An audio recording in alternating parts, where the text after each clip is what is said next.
Got a question for you. When was the last time you were thinking about money? Most people think about money a lot, usually to worry about it, some to fantasize it, some to dream about it, some to wonder if they have enough for, well, for whatever, for what. There's a story about a man who had hit the lottery and he wanted to buy a yacht. So he went to Yachts or Us down at the dock. He's looking at the different yachts and he said to the salesman, "That one over there, how much does it cost?" And the man smiled and said, "Sir, if you ask, if you have to ask how much that costs, you can't afford it." Let's take that idea of you can't afford it and let's apply it to the economy, to business. Recent conversations in the United States have gone something like this: "Oh my goodness, we have to have open borders and undocumented workers who are paid horrible wages and miserable, dehumanizing conditions, because that's the only way we could run our business in hotels or agriculture or whatever."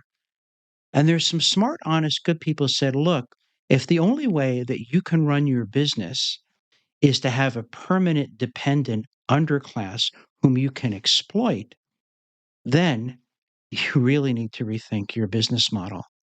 Now, let's take that same idea of we can't afford it. We need money that we don't deserve. Otherwise, we'll go out of business. And let's apply it to the church. Recently, senior members of the Catholic cadre, of the People Who Should Really Know Better Club, have been saying something like this: "We can't do the work of the church." And on this account, the work of the church is the corporal works of mercy exclusively. And gosh, that's expensive. Food costs money.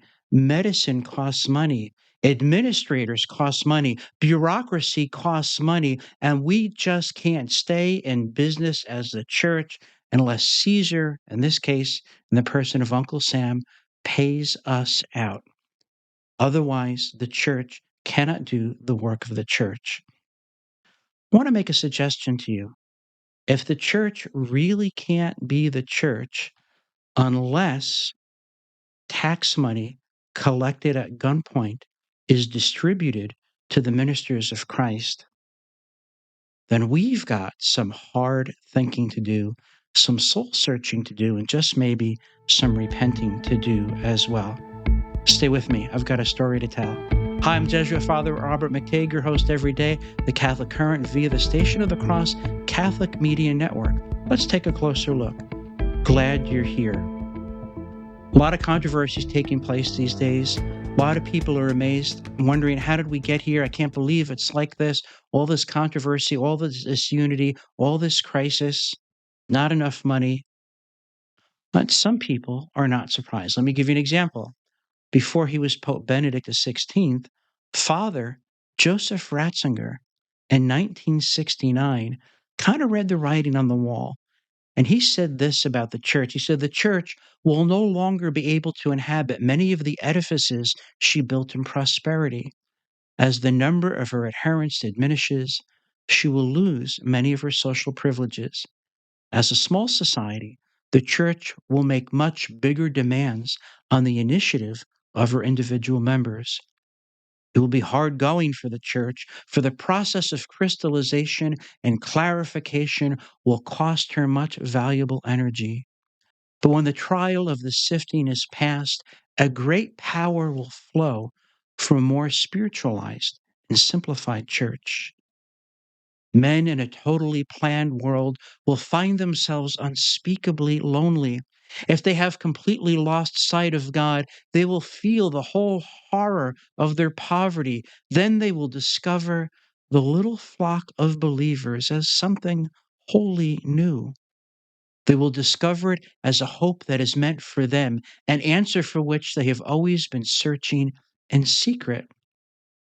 So says Father Joseph Ratzinger, the future Pope Benedict XVI, in 1969. Now, I have a question for you. When was the last time you heard a sermon like that? A sermon that said, hard times are coming, we're going to lose a lot, We need to hold together. We need to have a spiritually strong, faithful remnant so that when it all falls apart and the church has to rebuild civilization again, as it has done so many times in the past, there will be searchers who will find us and say, you Christians, you Catholics, you have something, you know something that we want to, that we're lacking.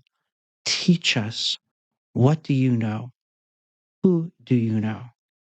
And that's so very different from the approach of to be a Christian means more free stuff for everyone to infinity because of the Samaritan or something.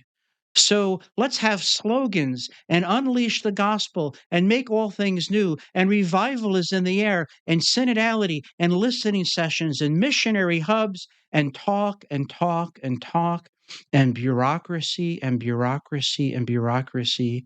And ultimately, an unashamed hand looking for public coin from the public purse. A community of believers, so called, that has as its basis its hope for its continued existence is the public purse for the redistribution of other people's wealth. I just have to wonder. I just have to wonder. You know who else saw the storm on the horizon?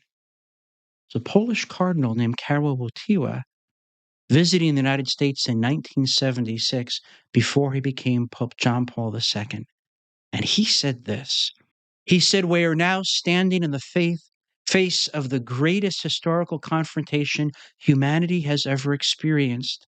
I do not think that the wide circle of the American society or the whole wide circle of the Christian community realize this fully. We are now facing the final confrontation between the church and the anti church, between the gospel and the anti gospel, between Christ and the antichrist. The confrontation lies within the plans of divine providence. It is, therefore, in God's plan, and it must be a trial which the church must take up and face courageously. So said Cardinal Karol Wojtyła in 1976, just a few years before he became Pope John Paul II. Karol Wojtyła saw it too, that yes, the church must care for the poor. Yes, the church must strive for justice. Yes, the church must perform the corporal works of mercy, all for the sake of salvation, so that God's will be done on earth as it is in heaven, so that with the Christ of God we may offer the Father worthy worship. How very different that language is from the bureaucratic jostling to try to get to the front of the line to get the handout. Because how will the bureaucracy keep going unless somebody else in the guise of the state pays for it? And we put our hand out without hesitation, without self examination, certainly without shame. And I wonder, is this really what Christ intended when he founded the church? Isn't there some indication that we have to think about what we're doing before we call ourselves Christians? If we're just NGOs, if we're just non governmental organizations that can only survive from drinking deeply from the public trough, I just have to wonder, where is the cross? Where is the conflict between good and evil? Where is the fight between sin and grace? Where is the rallying of people towards salvation beneath the banner of the cross? Our Lord warned us. Our Lord warns us in the Gospel of Luke, chapter 14, that if we're going to be disciples of Christ, we have to be serious, or we're going to look very foolish in this life and be anguished in the next. Our Lord says this, whoever does not carry the cross and follow me cannot be my disciple. For which of you, intending to build a tower, does not first sit down and estimate the cost to see whether he has enough to complete it? Otherwise, when he has laid a foundation and is not able to finish, all who will see it will begin to ridicule him, saying, "This fellow began to build and was not able to finish." Or what king going out to wage war against another king will not sit down first and consider whether he is, with 10,000 men, able to oppose the one who comes against him with 20,000? If he cannot, then while the other is still far away, he sends a delegation and asks for the terms of peace. What's the moral of the story here? Our Lord expects us to be warriors, and he expects us to not only be his admirers or even his imitators, but to be in union with him, to live and die with him for the life of the world, carrying the cross as individuals and as communities, and ultimately as the church. And if we've decided instead to have a relatively comfortable life managing the redistribution of other people's wealth from air conditioned offices, then I think we may be failing. Our Lord calls us to be light and salt for the earth, and we are useless and to be discarded if we cannot or will not. So I want to suggest, with all respect to prominent members of the Catholic cadre of the People Who Should Really Know Better Club, that we have some soul searching to do. If we think the work of the church is above all the distribution of goods paid for by the state, then we are not ready to be the smaller, purified church Father Joseph Ratzinger predicted. We are not ready for the great cosmic conflict of church and anti-church, church and antichrist that Carol Wojtyła predicted. And we are certainly not ready to be the cross-carrying disciples that our Lord demands. Yes, it is certainly true. We must always care for the poor. That is non-negotiable. But the very idea that we exist to distribute the wealth of others, collected at gunpoint, done by men with badges, I don't think that's the primary work of the church at all. Think on these things today, take them to prayer, and talk about it with those you love. Go in peace, and please do pray for me, for I am a sinner. Thanks for watching today. I release new videos on Mondays and Wednesdays. Check out the archives for more videos. You can listen to my podcast at stationofthecross.com, and you can find my written work at heraldofthegospel.org. See you next time.